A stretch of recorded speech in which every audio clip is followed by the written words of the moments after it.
क्या आप लोग कभी ग्रॉसरी करने गए हो अलफ़ता से, या फिर कभी आप लोगों ने दराज से ऑनलाइन चीज़ें बाई की हों, या फिर आप लोगों ने अपनी सोसाइटी की कॉर्नर शॉप से अपने फेवरेट स्नैक्स बाई की हों? अब अगर इसमें से किसी भी एक्टिविटी में आप इन्वॉल्व रहे हो तो congratulation, you have been part of retail trade. अब आज का जो हमारा टॉपिक है वो है रिटेल ट्रेड के बारे में, और इसमें हम हर तरह के रिटेलर्स के बारे में बात करेंगे, चाहे वो लाहौर की बड़ी सुपरमार्केट्स हों या फिर किसी छोटे शहर के छोटे फूड स्टॉल वगैरह हों।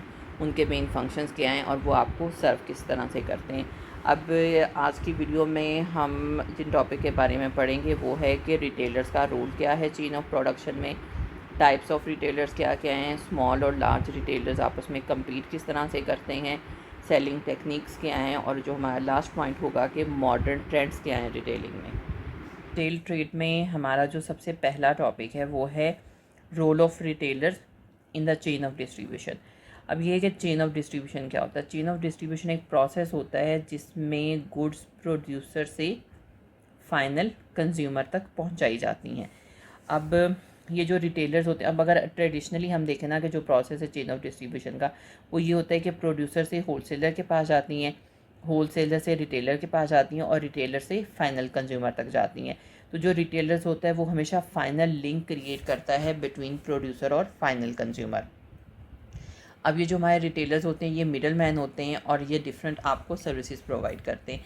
अब जैसे जो रिटेलर्स हैं वो हमेशा बल्क में बाय करेगा और वो सेल करेगा स्मॉलर क्वांटिटीज़ में, ठीक है। अब पाकिस्तान में इसकी example Metro Cash and Carry आ जाता है कि वो हमेशा बल्क में बाय करते हैं, लेकिन अब के जो इंडिविजुअल हैं उनको स्मॉलर क्वांटिटी में बेचते हैं। दूसरा जो रिटेलर्स हैं वो प्रोवाइड करते हैं वाइड वैरायटी ऑफ गुड्स को। अब जैसे अल्फ़ता वगैरह पे देख लो, इसमें हम अल्फ़ता की एग्जांपल ले सकते हैं। तो उसमें देखो कि चीज़ें जो होती हैं वो थाउजेंड्स ऑफ ब्रांड्स हैं जो उनके पास अवेलेबल होते हैं, और वो शैम्पू से लेकर मोबाइल एक्सेसरी तक सब कुछ बेच रहे होते हैं। इसके साथ जो रिटेलर्स हैं वो ऑफ़र करते हैं आफ्टर सेल सर्विसेज भी, और कस्टमर को, क्योंकि देखो ये जो आफ्टर सेल सर्विसेज होती हैं ये हमेशा ज़्यादा इलेक्ट्रॉनिक्स में चाहिए होती हैं कि इलेक्ट्रॉनिक्स आप कोई भी चीज़ बाय करो, अगर वो चलते ख़राब हो गई या फिर उसको चीज़ को एक्सचेंज करवाना है, रिफ़ंड करवाना है, तो उसकी हमेशा कुछ ना कुछ वारंटी टाइम पीरियड की होती है कि इतने टाइम की इसकी वारंटी है। अगर आप एसी वगैरह ख़रीदो तो उसमें फ्री इंस्टॉलेशन वगैरह आ जाती है। फिर इसके साथ जो रिटेलर्स होते हैं वो इन्फॉर्मेशन प्रोवाइड करते हैं कंज्यूमर को भी। अब कंज्यूमर को प्रोवाइड करते हैं, जैसे अब किसी भी स्टोर वगैरह पे जाओ तो वहाँ पे सेल्स गर्ल और सेल्स बॉयज़ खड़े होते हैं जो कि आपको बाकायदा गाइड कर रहे होते हैं कि ये किस ब्रांड की आइटम है और ये आपको क्या क्या सर्विसेज प्रोवाइड करते हैं, उनकी क्या फंक्शनैलिटीज़ है। और अगर आप कॉस्मेटिक में या स्किन केयर में चले जाओ तो वो आपकी स्किन टाइप को देख कर ही आपको सजेस्ट चीज़ें करना शुरू कर देते हैं। इसके साथ जो रिटेलर्स होते हैं वो प्रोड्यूसर्स को भी फीडबैक प्रोवाइड करते हैं। अब अगर हमने कोई भी प्रोडक्ट उनसे ख़रीदी और उसमें कुछ ना कुछ फॉल्ट हो और हमें पता हो कि इसमें या ये प्रॉब्लम थी, तो हम डायरेक्टली जाके रिटेलर को बताते हैं कि लास्ट टाइम हमने ये प्रोडक्ट बाय की थी और इस प्रोडक्ट में ये फॉल्ट था। तो जो रिटेलर्स होते हैं वो आपकी बात को बहुत ध्यान से सुनते हैं और फिर आपका मैसेज प्रोड्यूसर तक पहुंचाते हैं ताकि नेक्स्ट टाइम वो जो भी प्रोडक्ट डिज़ाइन करें या बनाए तो आपकी उन डिमांड्स को फुलफ़िल करें। इसके साथ जो रिटेलर्स होते हैं वो क्रेडिट की फैसिलिटीज़ भी प्रोवाइड करते हैं, लेकिन क्रेडिट की फैसिलिटी हर रिटेलर प्रोवाइड नहीं करता। जैसे अल्फ़ता इम्तियाज़ वगैरह हो गए तो ये क्रेडिट की फैसिलिटीज़ प्रोवाइड नहीं करते। ये सिर्फ वो लोग प्रोवाइड करते हैं जो आपको पर्सनली जानते होते हैं।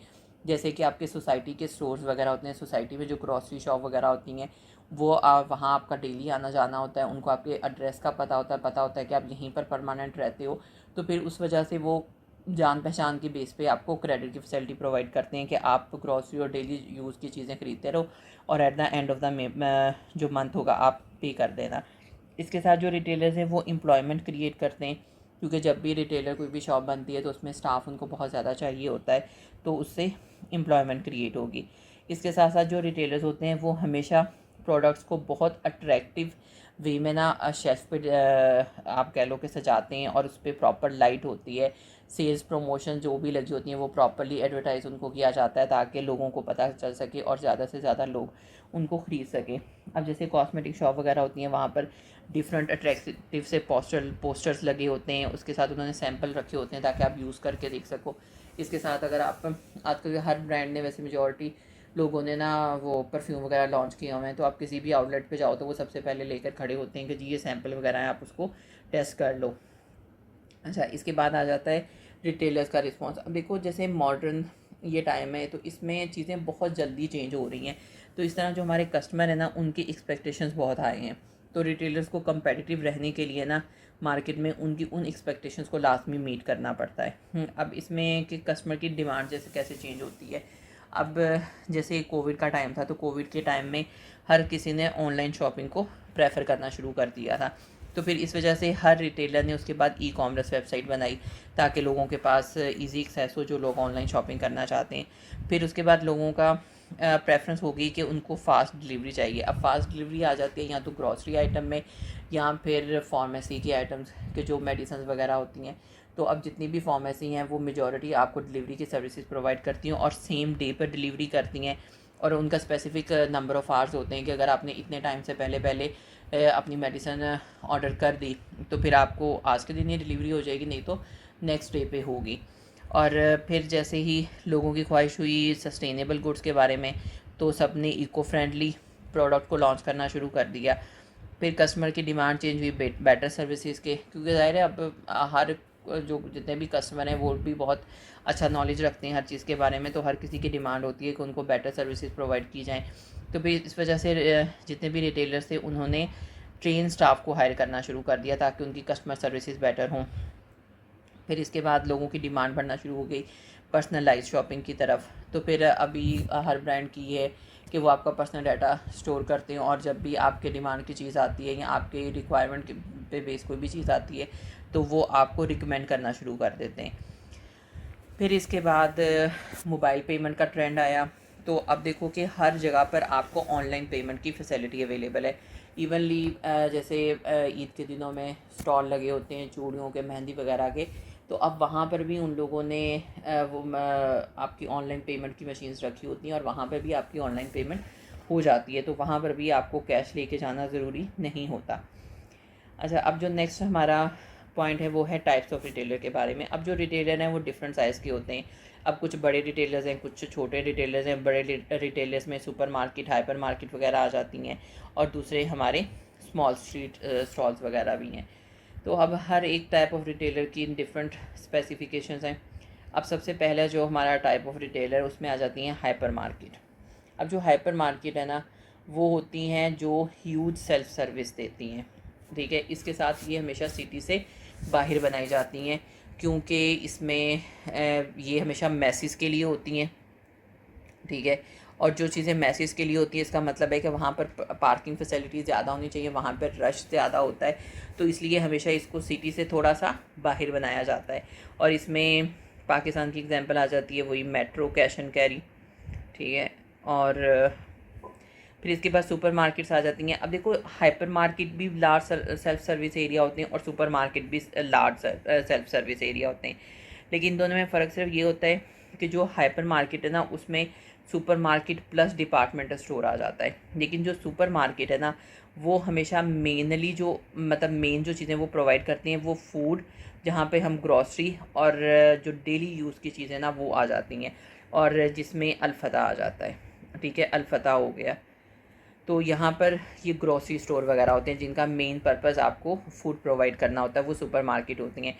लेकिन जो हाइपर मार्केट हैं वो डिपार्टमेंट और सुपर मार्केट दोनों का कम्बिनेशन होती हैं। फिर इसके साथ मल्टीपल चेन स्टोर आ जाते हैं। मल्टीपल चेन स्टोर जिसकी एक से ज़्यादा आउटलेट होती हैं और वो आपको सेम तरह की क्वालिटी और सेम सर्विसेज प्रोवाइड कर रहे होते हैं, वो जिस भी जगह पे हो।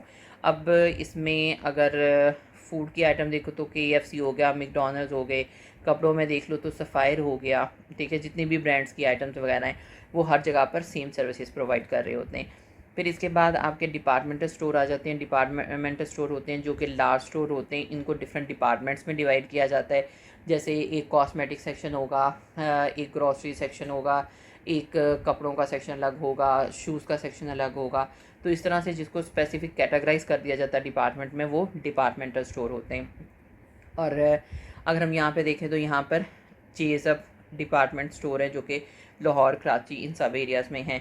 फिर इसके बाद नेक्स्ट आ जाती हैं स्पेशलिटी शॉप। अब जो स्पेशलिटी शॉप होती है ना वो जो सिर्फ एक ही प्रोडक्ट पर फोकस कर रही होती है, कि मतलब वो एक ही प्रोडक्ट में को बेच रही होती हैं। अब वो स्पेसिफिक सिर्फ शूज़ भी हो सकते हैं, वो स्पेसिफिक ज्वेलरी भी हो सकती है, ठीक है। और कि मतलब वो सिर्फ एक नीश मार्केट को कर रहे होते हैं जिसमें बॉडी शॉप वगैरह कॉस्मेटिक में आ जाता है, ठीक है। फिर इसके बाद नेक्स्ट जो आ जाते हैं वो हैं इंडिपेंडेंट रिटेलर्स या जूनियर शॉप, जिनकी सिर्फ एक ही शॉप होती है, और ये हमेशा आपकी सोसाइटी वगैरह में होती है, जैसे सोसाइटी का ग्रॉसरी स्टोर वगैरह हो गया, ठीक है। तो ये इंडिपेंडेंट रिटेलर होते हैं और ये बहुत छोटे लेवल के रिटेलर होते हैं, और ये आपको, और ये वो यूनिट शॉप है जिसकी हम बात कर रहे थे कि ये आपको क्रेडिट की फैसिलिटीज़ वगैरह प्रोवाइड कर देते हैं। फिर इसके बाद नेक्स्ट आ जाते हैं स्ट्रीट मार्केट्स, जो स्टॉल वगैरह होते हैं कि या तो वो टेम्प्रेरी वहाँ पे लगे होते हैं या परमानेंट स्टॉल होते हैं कि वो एक जगह पे जैसे रेहड़ियाँ वगैरह लगी होती हैं या स्ट्रीट हॉकर्स वगैरह होते हैं, ठीक है। तो वो ओपन एयर मार्केट होती हैं जहाँ पर आप चीज़ें बाय कर सकते हो। इसमें ज़्यादातर फ्रूट और वेजिटेबल स्टॉल्स आ जाते हैं कि जो लोकल बाज़ार में लगे होते हैं। और इसमें ये जो स्ट्रीट मार्केट के स्टॉल्स वगैरह हैं, इसमें जैसे हमारे संडे बाज़ार लगता है, ठीक है, संडे बाज़ार वगैरह, तो इस तरह की जो चीज़ें हैं ना वो आपकी स्ट्रीट मार्केट्स में आ जाती हैं। अब इसमें ये कि हर एक जो मार्केट है उसके स्पेसिफिक कुछ एडवांटेजेस होते हैं, कुछ डिसएडवांटेजेस होते हैं, ठीक है। अब जो हाइपर मार्केट है उसका तो ये होता है कि ये इनके पास वैरायटी बहुत ज़्यादा होती है, वन रूफ में आपको सब कुछ अवेलेबल होता है, ठीक है। और लेकिन डिसएडवांटेज ये है कि ये रेजिडेंशियल एरिया से दूर होंगी, इनकी इनिशियल कॉस्ट बहुत ज़्यादा हाई होती है। फिर सुपर मार्केट आ जाते हैं, ये कन्वीनियंस स्टोर होते हैं, कंपेटिटिव प्राइसिंग होती है, आपको पता है कि यहाँ पर कंपेटिटिव प्राइसिंग होगी, वो ज़्यादा ओवर चार्ज प्राइस नहीं करेंगे। इसके साथ पार्किंग वगैरह की फैसिलिटी इजीली अवेलेबल होती है। और डिसएडवांटेज ये कि यहाँ पर पर्सनलाइज्ड सर्विसेज नहीं होती, ठीक है, कि आपकी जो सुपर मार्केट वगैरह ना उसमें आपको पर्सनलाइज्ड सर्विसेज अवेलेबल नहीं होती, और जो स्मॉल बिजनेसेस हैं वो इनके साथ कम्पीट नहीं कर सकते। फिर मल्टीपल चेन स्टोर आ जाते हैं, उसमें होता है कि स्ट्रॉन्ग ब्रांड रिकग्निशन होती है, सेंट्रलाइज्ड मैनेजमेंट होती है कि प्रॉपरली जो एक बिज़नेस के जो टॉप मैनेजमेंट से आ रही होती है ना, मतलब जो ऑनर इन्फॉर्मेशन दे रहा होता है वही चीज़ उन तक प्रोवाइड होती है, और मैनेजमेंट भी कम्प्लीटली सेंट्रलाइज्ड होती है, और हर जगह सेम क्वालिटी की प्रोडक्ट अवेलेबल होती है। इसमें हमारे पास अब इसका डिसएडवांटेज ये होता है कि इसमें लिमिटेड लोकल वैरायटी होगी, ठीक है, और पर्सनलाइज सर्विसेज, वही कि आपको कस्टमाइज सर्विसेज अवेलेबल नहीं होती।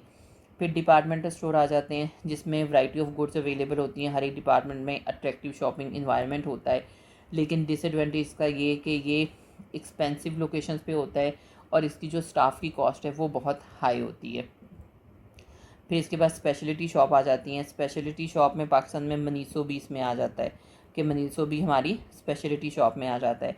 तो इसमें एक्सपर्ट एडवाइस अवेलेबल होती है, फोकस्ड रेंज होती है, लॉयल कस्टमर बेस होती है आपके पास।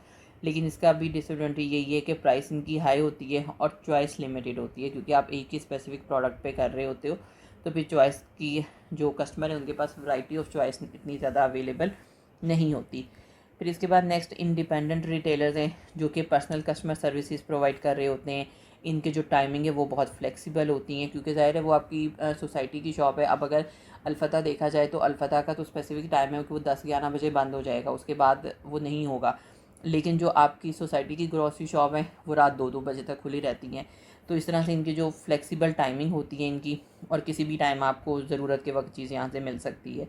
लेकिन इनके पास लिमिटेड स्टॉक होता है, और वो जो आपके कह लो कि बड़े स्टोर की प्राइस है, समटाइम उनसे आपको चीज़ें महंगी मिलती हैं, ठीक है, तो उनकी प्राइस के साथ ये कम्पीट नहीं कर पाते।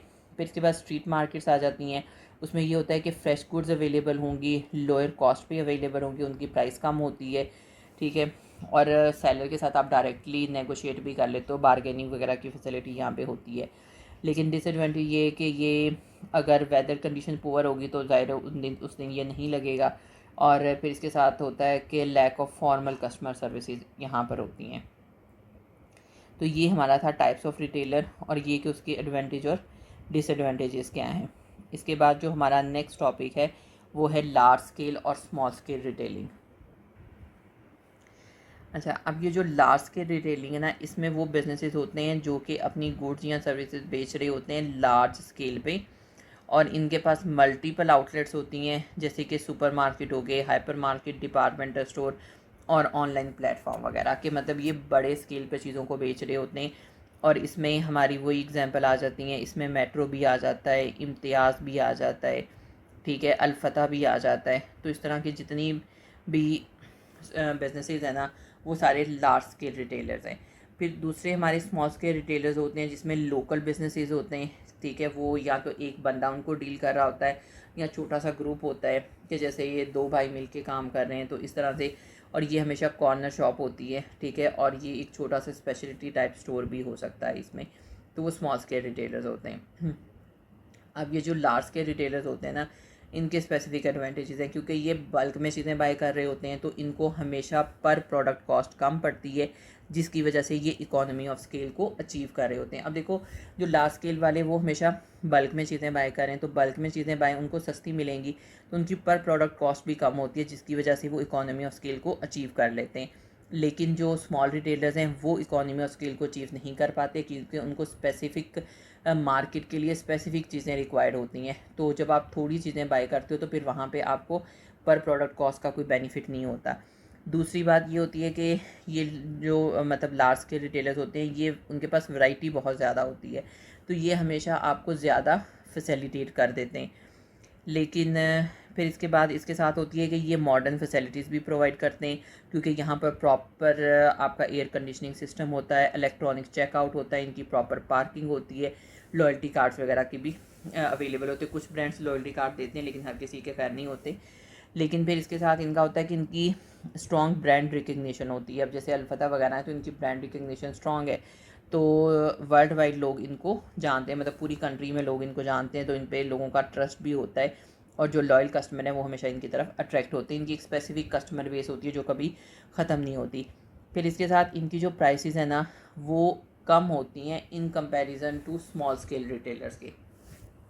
अब इस चीज़ को मैं एक्सप्लेन करूँगी कि इनकी प्राइसेस कैसे कम होती हैं। अब देखो स्टार्ट में हमने सबसे पहले वो एक सिंपल प्रोसेस पढ़ा था जिसमें था कि प्रोड्यूसर होता है सबसे पहले, जो चेन ऑफ डिस्ट्रीब्यूशन थी, ठीक है, प्रोड्यूसर से रिटेलर के पास होलसेलर के पास चीज़ जाती है, ठीक है, होलसेलर से फिर ये रिटेलर के पास जाती है और रिटेलर से ये फाइनल कंज्यूमर तक जाती है।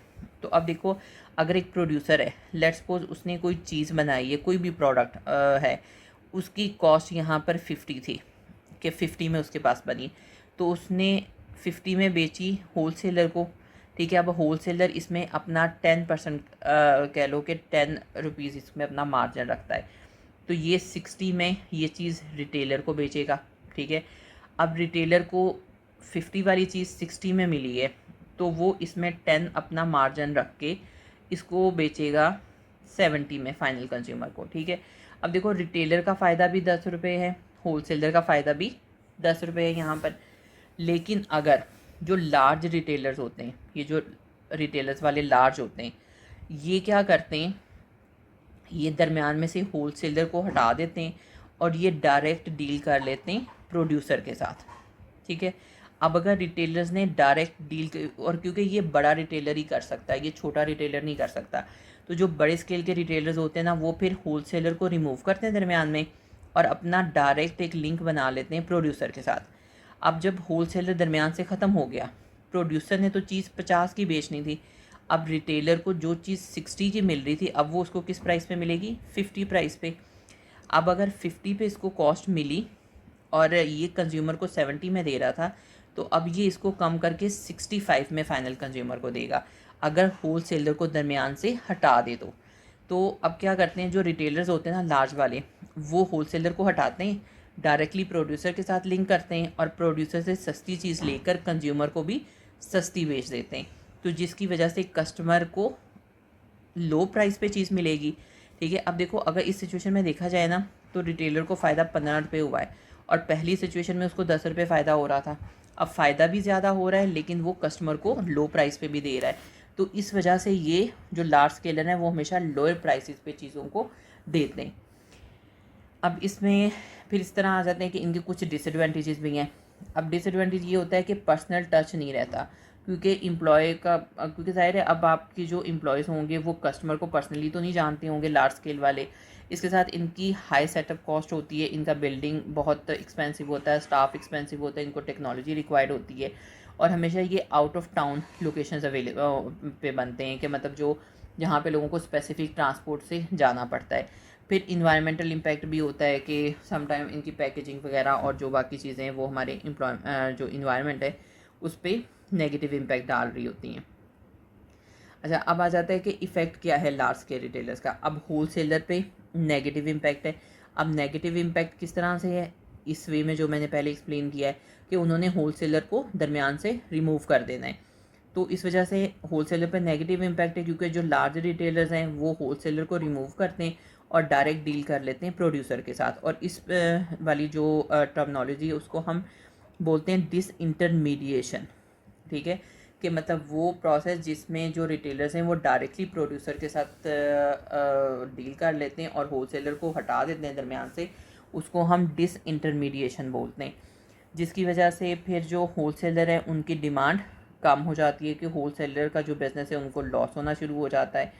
ठीक है, और जो दूसरे रिटेलर्स पे क्या इफ़ेक्ट होगा, अब कंपटीशन इंक्रीज़ हो जाएगा और जो स्मॉल स्केल के रिटेलर्स हैं वो इनकी कम प्राइसेस को मीट नहीं कर पाते। ठीक है, क्योंकि ज़ाहिर है जो स्मॉल स्केल का रिटेलर है वो तो होल सेलर से चीज़ ले रहा है, उसको तो चीज़ महंगी मिल रही है, वो महंगी ही बेचेगा। ठीक है, तो इस वजह से वो जो लोअर प्राइसेस की चीज़ है ना, इससे वो कम्पीट नहीं कर पाते। और फिर जो लोकल शॉप वगैरह हैं उनके क्लोज़ होने का भी ख़तरा होता है, कि अगर एक ही जगह पे कॉर्नर लोकल कॉर्नर शॉप भी है और ये लार्ज स्केल रिटेलर्स भी हैं, तो फिर वहाँ से जो ये स्मॉल स्केल शॉप होती है ये नहीं बनती। अगर आप नॉर्मली आप अपनी प्रैक्टिकल लाइफ में भी देखो ना, कि जहाँ पर ये बड़ी शॉप होती है ना, वहाँ पर कभी आपको उसके पास आपको जो स्मॉल स्केल रिटेलर की शॉप नहीं मिलेगी, ना कोई कॉर्नर शॉप होगी, ना ही लोकल आपको कोई स्टोर मिलेगा वहाँ पर। और लेकिन कंज्यूमर को बेनिफिट ये होता है कि उनके पास लोअर प्राइस में चीज़ें अवेलेबल हो जाती हैं, उनके पास ज़्यादा चॉइस आ जाती है, कि ज़ाहिर है उनके पास थाउजेंड्स ऑफ ब्रांड्स होते हैं। ठीक है, हर ब्रांड की उनके पास चीज़ अवेलेबल होती है, तो उनके लिए शॉपिंग बहुत कन्वीनियंट हो जाती है और उनको बेटर फैसिलिटीज़ अवेलेबल होती हैं। लेकिन उनका नेगेटिव इम्पैक्ट ये होता है, क्योंकि उनको वही चीज़ें बाय करनी पड़ती हैं जो स्टैंडर्डाइज्ड होती हैं। ठीक है, क्योंकि ज़ाहिर है फिर वो कस्टमाइज़ चीज़ों को नहीं रखेंगे ना, कि जब जब वो मैसेज को डील कर रहे होते हैं तो वो हमेशा स्टैंडर्डाइज प्रोडक्ट रखते हैं जो जिसको ज़्यादा लोग प्रेफर कर रहे होते हैं। और इस वजह से फिर उनकी जो अपनी वो पर्सनलाइज वाली चीज़ें हैं ना, वो कंज्यूमर को थोड़ी सी सेक्रीफाइस करनी पड़ती हैं। अच्छा, अब नेक्स्ट आ जाता है पढ़ेंगे कि जो स्मॉल स्केल रिटेलर्स हैं वो सर्वाइव कैसे करते हैं। अब देखो, जैसे हमने पहले बात की कि जो लार्ज स्केल रिटेलर्स हैं वो प्रोड्यूसर से डायरेक्टली डील करके लोगों को लोअर प्राइस पे चीज़ें दे देते हैं। तो इतना स्ट्रॉन्ग कंपटीशन होने के बावजूद भी आखिर जो स्मॉल स्केल रिटेलर्स हैं वो सर्वाइव किस तरह करते हैं मार्केट में। ठीक है, उसकी भी कुछ स्पेसिफिक रीज़न है। अब जैसे ये पर्सनल सर्विसेज प्रोवाइड करते हैं, क्योंकि देखो जो आपकी सोसाइटी का स्टोर होता है, ग्रोसरी स्टोर वगैरह, क्योंकि आपका वहाँ पे डेली ऑलमोस्ट आना जाना होता है, तो वो फिर आपको बाय नेम जानते होते हैं, जिसकी वजह से वो आपको क्रेडिट की फैसिलिटी भी प्रोवाइड कर देते हैं। ठीक है, और आपको जो भी प्रोडक्ट चाहिए होती है अगर वो उनके पास नहीं है तो वो आपको नेक्स्ट टाइम वो मंगवा भी देते हैं। फिर इसके साथ दूसरी ऑप्शन होती है कि ये फ्लेक्सिबल ओपनिंग आवर्स होते हैं। अब जैसे बड़े रिटेलर स्टोर देखो, अल्फता, इम्तियाज़ वगैरह हो गए, तो उनका स्पेसिफिक टाइम है, उन्होंने 10-11 बजे के बाद उनका बंद हो जाता है। ठीक है, उसके बाद ये आपके लिए स्पेशल कभी नहीं खुलते। लेकिन जो सोसाइटी के ग्रोसरी स्टोर वगैरह होते हैं तो वो नॉर्मली 2-3 बजे तक खुले होते हैं, तो इस वजह से उनकी फ्लेक्सिबल ओपनिंग आवर्स हैं। फिर उसके बाद नेक्स्ट इनकी आ जाती है कि लोकल एक्सेसिबिलिटी। अब ये कन्वीनियंट होता है हमारे बुज़ुर्ग लोगों के लिए, क्योंकि ज़ाहिर है बुज़ुर्ग लोग इतनी हैसल नहीं कर सकते कि वो बड़े स्टोर पे जाएंगे, क्योंकि उसके लिए उनको स्पेसिफिक गाड़ी पे जाना पड़ेगा। ठीक है, और आपको ज़्यादा चीज़ें ख़रीदनी पड़ती हैं, कि अगर आपने ज़्यादा चीज़ें ख़रीदनी हो तो फिर ही आप जाते हो, या फिर लोग बिज़ी ज़्यादा होते हैं। ठीक है, तो फिर इस वजह से वो प्रेफर करते हैं कि जो चीज़ उनके पास ईजी एक्सेस में हो तो वो ख़रीद लें। फिर इसके साथ ये होता है कि ये स्पेशलाइज्ड प्रोडक्ट प्रोवाइड करते हैं, कि निश मार्केट को भी ऑफ़र कर रहे होते हैं। आपको हैंडमेड प्रोडक्ट भी देते हैं, लोकल प्रोडक्ट भी देते हैं, कि जो कि सुपर मार्केट में नहीं मिलती। सम टाइम कोई अगर बहुत नया नया मार्केट में ब्रांड आया हो या वो बहुत ही लोकल कोई प्रोडक्ट हो तो वो फिर हमें अल्फता वगैरह पे नहीं अवेलेबल होगी। ठीक है, तो इस तरह की जो चीज़ें होती हैं ना वो फिर आपको आपकी जो लोकल स्टोर होते हैं वहाँ से मिल जाती हैं। इसके साथ इनके साथ ये ट्रस्ट और लॉयल्टी के बेस पे काम कर रहे होते हैं। इनके पास जो स्टैंडिंग कस्टमर का रिलेशनशिप होता है ना वो बहुत लॉन्ग टर्म होता है, क्योंकि ज़ाहिर है जिसको आप पर्सनली जानते हो, बाय नेम जानते हो, जिसको आप क्रेडिट भी दे रहे होते हो। ठीक है, तो फिर वहाँ पर एक ट्रस्ट और लॉयल्टी का फैक्टर बहुत इंपॉर्टेंट होता है। तो इस वजह से फिर जो स्मॉल स्केल रिटेलर्स है ना वो सर्वाइव करते हैं मार्केट में। अभी इसमें जो हमारा नेक्स्ट टॉपिक है वो है सेलिंग टेक्निक, जिसमें हम देखेंगे कि डिफरेंट सेलिंग टेक्निक्स कौन सी यूज़ करते हैं बिजनेसेस, क्योंकि उन्होंने अपने कस्टमर को अट्रैक्ट करना होता है और अट्रैक्ट करने के साथ साथ अपने कस्टमर्स को रिटेन भी करना होता है।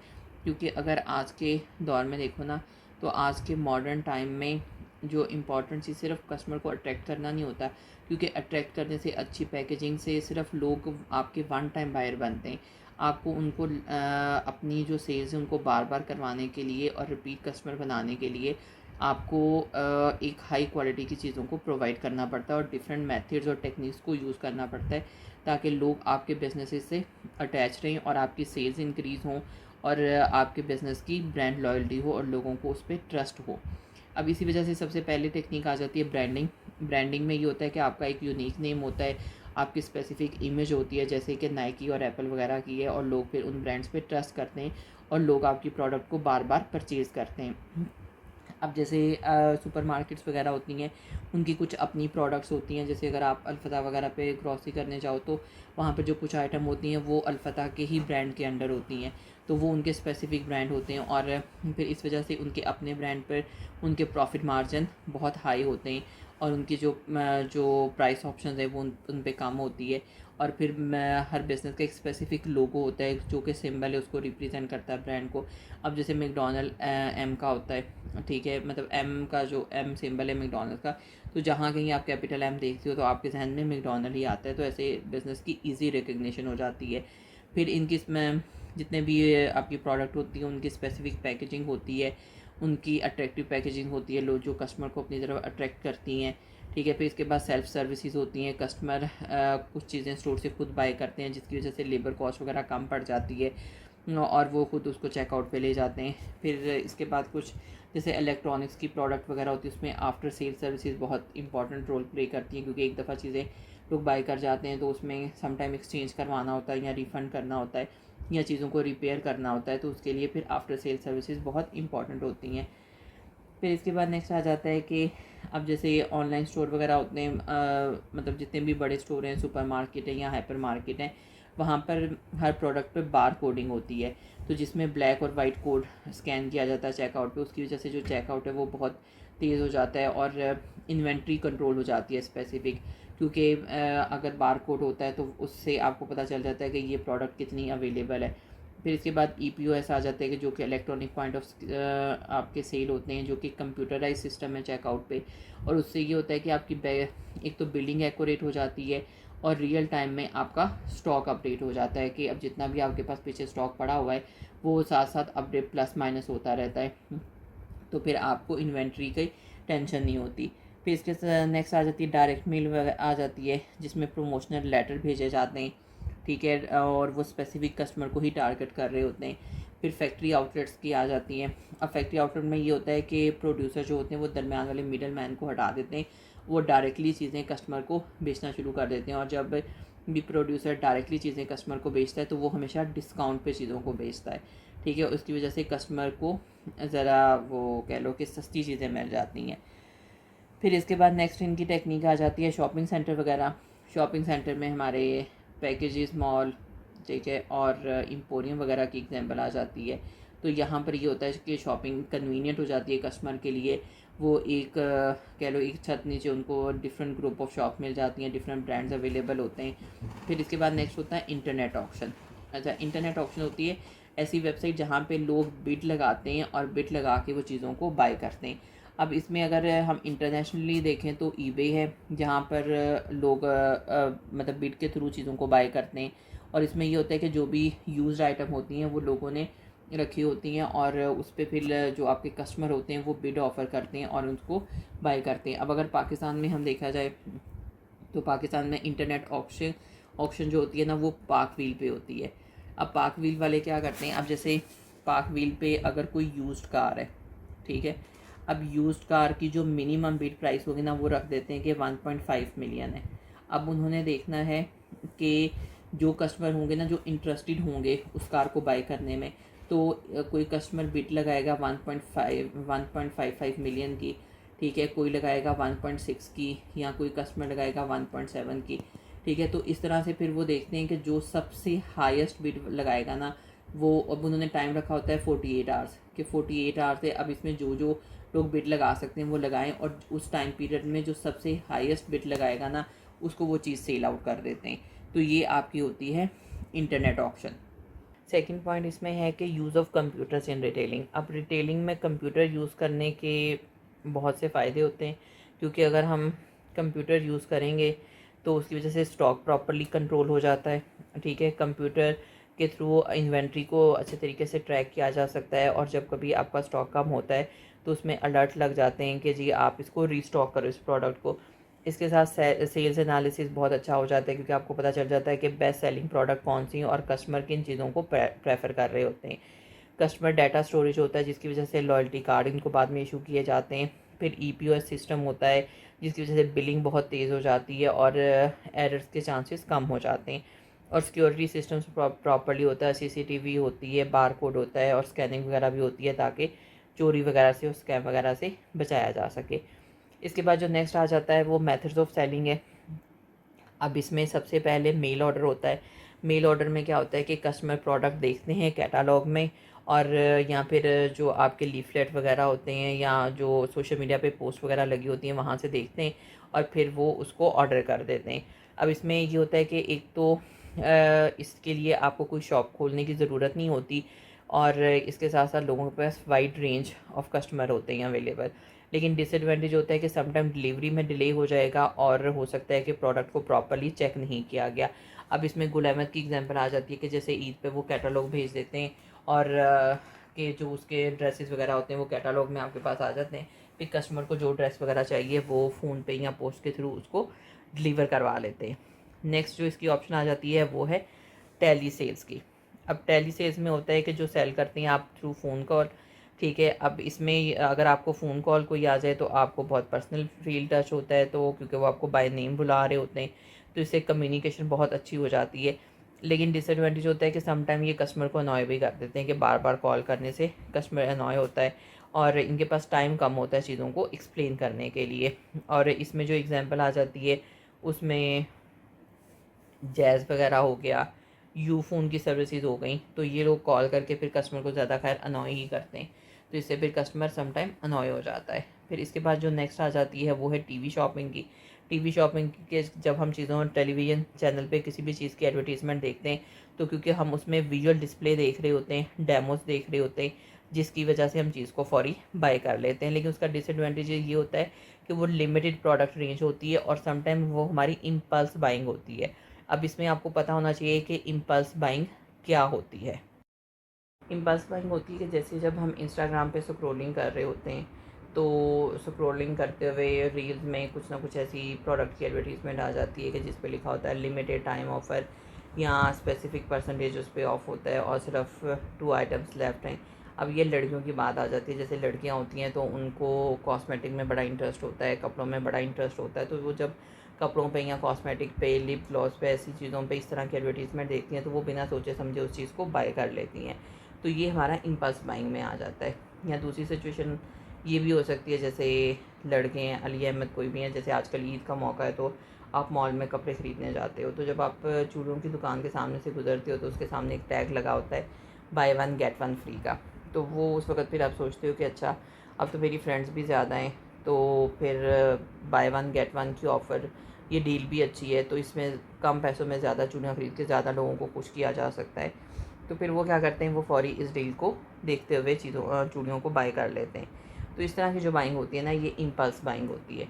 अब इम्पल्स बाइंग की डेफिनेशन ये आ जाती है कि जब हम किसी भी चीज़ को बाय करते हैं बगैर प्लान किए हुए, सिर्फ या तो वो चीज़ हमें अच्छी लगती है, या वो डील अच्छी होती है, या वो फिर सेल पर होती है, तो उसको हम, जो हमारी अनप्लान्ड बाइंग होती है ना, वो चीज़ हमारी इम्पल्स बाइंग में आ जाती है। अच्छा, अभी ये जो हमारा नेक्स्ट पॉइंट है वो है ऑनलाइन शॉपिंग के बारे में, जिसको हम ई टेलिंग बोलते हैं।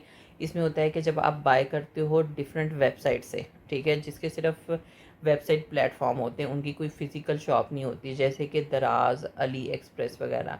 ठीक है, इनकी कोई फ़िज़िकल शॉप अवेलेबल नहीं होती, लेकिन आप ऑनलाइन प्लेटफॉर्म से बाय करते हो। अब इसके कुछ ना कुछ एडवांटेज होते हैं रिटेलर्स के लिए, ठीक है, एडवांटेज भी होते हैं, डिसएडवांटेज भी होते हैं। सिमिलरली कुछ एडवांटेजेस कंज्यूमर को होते हैं और उनको कुछ डिसएडवांटेजेस भी होते हैं। अब अगर हम रिटेलर की बात करें तो रिटेलर्स को लोअर कॉस्ट पड़ती है, क्योंकि उनको शॉप नहीं खोलनी पड़ती, शॉप का रेंट नहीं देना होता, तो इनिशियल कॉस्ट उनकी बहुत कम होती है, उनको स्टाफ भी कम हायर करना पड़ता है। लेकिन उसमें कंपटीशन ज़्यादा हो जाता है, क्योंकि उनको ग्लोबली चीज़ों के साथ डील करना पड़ता है। ठीक है, उनको डिजिटल स्किल रिक्वायर्ड होती है, उनको कस्टमर प्रॉपरली, आपका जो एम्प्लॉय होगा वो प्रॉपर्ली ट्रेन चाहिए होगा, ठीक है। इसके साथ उनको डिलीवरी सर्विसेज देनी होती हैं, तो उनको लॉजिस्टिक पार्टनर अपने साथ हायर करने पड़ते हैं। अब अगर कंज्यूमर की बेस पे आ जाओ तो कंज्यूमर के पास चॉइस ज़्यादा आ जाती है, ठीक है। वो प्राइसेस को इजीली कंपेयर कर सकते हैं, 24/7 वो चीज़ों को डिलीवर कर सकते हैं। ये उनके लिए बहुत कन्वीनियंट होता है चीज़ों को ऑर्डर करना। लेकिन इसके साथ साथ जो उनको डिसएडवांटेज होता है वो ये होता है कि इनको फ्रॉड का रिस्क होता है, कि कोई अगर किसी फेक वेबसाइट से स्कैम वगैरह हो सकता है। जैसे आजकल आप डिफरेंट देखो तो वो स्पॉन्सर वेबसाइट के पेजेस आते हैं इंस्टाग्राम वगैरह पे, लेकिन उसमें सिर्फ एक आधे वर्ड का डिफरेंट होता है, ठीक है। ब्रांड नेम वही होता है लेकिन स्पेलिंग में एक आधी वो आगे पीछे कर देते हैं। तो वो चीज़ हम इतना ज़्यादा नोटिस नहीं करते कि हम उसके वेबसाइट के स्पेसिफिक स्पेलिंग वगैरह पढ़ें। तो वो ऑलरेडी हमारे कह लो कि सबकॉन्शियस माइंड में सेव होता है कि जी यही ब्रांड है, और हम उसकी वेबसाइट को प्रॉपर्ली देखते हैं और वो स्पॉन्सर वेबसाइट होती हैं, और लेकिन वो स्कैम होती हैं। तो वहाँ से जब आप ऑर्डर करते हो तो वो ऑनलाइन आपसे पेमेंट भी रिसीव कर लेते हैं, लेकिन फिर वो प्रोडक्ट आपके घर कभी नहीं आती। तो इस तरह आपके साथ फेक वेबसाइट से स्कैम होने का खदशा होता है। और दूसरा ये होता है कि आप चीज़ों को टच नहीं करते, ठीक है, आपने ट्रायल नहीं किया होता, तो समटाइम चीज़ें गलत डिलीवर हो जाती हैं। अगर कपड़े या जूते वगैरह मंगवाओ तो उनके साइजेस डिफरेंट हो सकते हैं। इसके बाद जो हमारा सबसे लास्ट पॉइंट है वो है ट्रेंड इन रिटेलिंग, ठीक है। अब रिटेलिंग कॉन्स्टेंटली चेंज होती जा रही है क्योंकि टाइम चेंज होता जा रहा है, आए दिन न्यू टेक्नोलॉजी इंट्रोड्यूस होती जा रही है, तो जिसकी वजह से जो कंज्यूमर हैं उनका बिहेवियर भी चेंज होता जा रहा है। और इसके साथ साथ ग्लोबलाइजेशन है, लोगों के पास अवेलेबल हर चीज़ अवेलेबल है, आप हर चीज़ को दूसरे से कंपेयर कर सकते हो। तो फिर इस वजह से रिटेलर के लिए कंपेटिटिव रहना बहुत इंपॉर्टेंट है इस टाइम पे।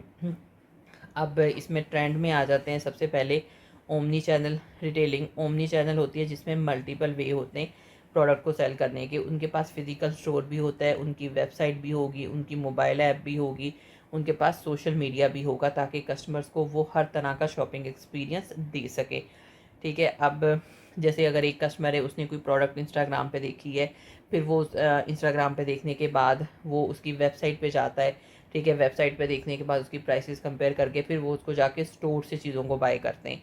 तो इसकी वजह से कस्टमर के लिए कन्वीनियंस बढ़ जाती है, कस्टमर का रीच बहुत जल्दी रीच कर जाते हैं, ठीक है। उनके रीच कस्टमर का ब्रांड तक रीच करना ईजी होता है, कस्टमर लॉयल्टी इम्प्रूव हो जाती है।